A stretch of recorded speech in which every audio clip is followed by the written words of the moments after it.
Hello friends. तो आ चुके हैं जीके जीएस के एक और नए ऑब्जेक्टिव क्वेश्चन को लेकर, जिसका टॉपिक है कंपनी के अधीन गवर्नर जनरल। तो बढ़ते हैं आज के पहले प्रश्न की ओर। तो आज का पहला प्रश्न है, भारतीय राज्यों पर अंग्रेजी प्रभुत्व स्थापित करने के लिए निम्नलिखित प्रशासन में सहायक संधि प्रणाली का सूत्रपात किया, किसने किया? तो इसका सही आंसर है लॉर्ड वेलेजली। तो बढ़ते हैं अगले प्रश्न की ओर। तो अगला प्रश्न है, ब्रिटिश द्वारा सुशासन का बहाना लेकर निम्नलिखित प्रश्नों में से किस एक का शासक हटा दिया गया? तो इसका सही आंसर है अवध। इसका सही आंसर है अवध। तो बढ़ते हैं अगले प्रश्न की ओर। तो अगला प्रश्न है, पब्लिक वर्क्स डिपार्टमेंट को 1815-1855 के दौरान स्वरूप देने वाले थे। तो इसका सही आंसर है लॉर्ड डलहौजी। इसका सही आंसर है लॉर्ड डलहौजी।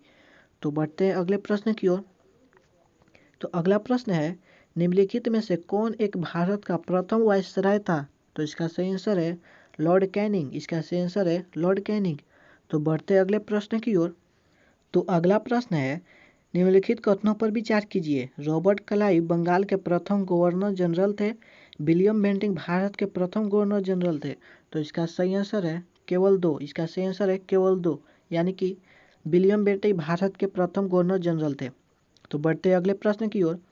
तो अगला प्रश्न है, ईस्ट इंडिया कंपनी का राजपूत राज्यों में सहायक संधि करने का मुख्य उद्देश्य था। तो इसका सही आंसर है अंग्रेजों की प्रभुसत्ता स्थापित करना। तो बढ़ते अगले प्रश्न की ओर। तो अगला प्रश्न है, विधवा पुनर्विवाह अधिनियम किसके शासनकाल में क्रियान्वित किया गया? तो इसका सही आंसर है लॉर्ड कैनिंग। इसका सही आंसर है लॉर्ड कैनिंग। तो बढ़ते अगले प्रश्न की ओर। तो अगला प्रश्न है, अपने पुत्र के स्थान पर दूसरे उत्तराधिकारी को गोद लेने के अधिकार को पुनः स्थापित किया गया। तो इसका सही आंसर है 1858 की सामग्री की घोषणा ने। तो बढ़ते अगले प्रश्न की ओर।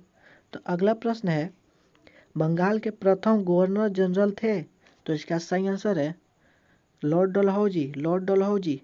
तो बढ़ते अगले प्रश्न की ओर। तो नेक्स्ट प्रश्न है, उस समय जब नेपोलियन की शक्ति के सामने यूरोप में साम्राज्य धराशायी हो रहे थे, नीचे लिखे गवर्नर जनरलों में से किस एक ने भारत में ब्रिटिश पताका फहराए रखी? तो इसका सही आंसर है लॉर्ड हेस्टिंग्स। तो बढ़ते अगले प्रश्न की ओर।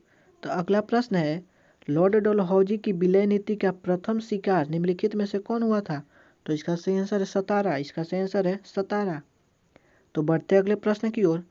तो अगला प्रश्न है, 1 नवंबर 1858 को महारानी विक्टोरिया का घोषणा पत्र इलाहाबाद में पढ़कर किसने सुनाया था? तो इसका सही आंसर है लॉर्ड कैनिंग। इसका सही आंसर है लॉर्ड कैनिंग। तो बढ़ते अगले प्रश्न की ओर। तो अगला प्रश्न है, महारानी विक्टोरिया को भारत की सामग्री नियुक्त किया गया, कब किया गया था? तो इसका सही आंसर है 1858। तो बढ़ते अगले प्रश्न की ओर।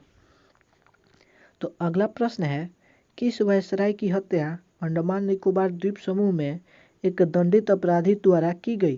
तो इसका सही आंसर है लॉर्ड मेयो। इसका सही आंसर है लॉर्ड मेयो। तो बढ़ते आज के अंतिम प्रश्न की ओर। तो अंतिम प्रश्न है, निम्न कथनों में से कौन सा सही नहीं है? इनमें है, जो प्रशासन की नींव वारेन हेस्टिंग्स द्वारा मजबूती से रखी गई, जिस पर ऊपरी संरचना कार्नवालिस ने की। बी में है, ईस्ट इंडिया कंपनी की असैनिक और सैनिक सुधार करने का श्रेय क्लाइव को था। 3 में है, लॉर्ड विलियम बेंटिंक सबसे बड़े ब्रिटिश शासकों में से एक था क्योंकि उसने भारत में ब्रिटिश साम्राज्य को संग्रहित किया। डी में है, लॉर्ड डलहौजी को द्वितीय के सिद्धांत के आधार पर ब्रिटिश साम्राज्य में समृद्ध क्षेत्र जोड़े। तो इसका सही आंसर है सी नंबर। इसका सही आंसर है सी नंबर। तो आज के लिए इतना ही। तो मिलते हैं इसी तरह के एक और नए वीडियो के साथ बहुत ही जल्द। तब तक के लिए बाय बाय।